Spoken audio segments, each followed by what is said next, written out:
لعنت ہے ایسی سیاست پہ اور ایسے حکمرانوں پہ جو ہماری بچیوں کو تعلیم نہیں دے سکتے۔ چناب کے کنارے پہ واقع گجرات کے گاؤں بہلول پور میں موجود ہوں، جو میرا گاؤں ہے۔ اس میں جو اسکول آپ کو پیچھے نظر آ رہا ہے، یہ 20 سال پہلے ہمارے گاؤں کی بچیوں کے لیے بنایا گیا تھا، جو 20 سال سے بند پڑا ہے۔ المیہ یہ ہے کہ پاکستان میں 51% لڑکیاں جو ہیں وہ اسکول نہیں جا رہی۔ اس کی بہت سی وجوہات ہو سکتی ہیں، لیکن اس کی ایک وجہ یہ بھی ہے کہ پراپر اسکول مہیا نہیں کیے جاتے۔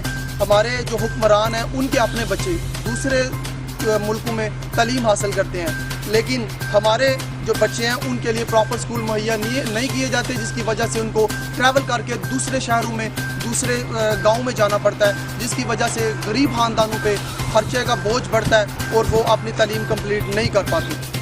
آئیے مل کر اسکولوں سے باہر لاکھوں بچوں کو ان کا حق دلوانے کے لیے اور تعلیم کے حصول کے لیے آواز اٹھائیں اور پاکستان کو ایک عظیم ملک بنائیں۔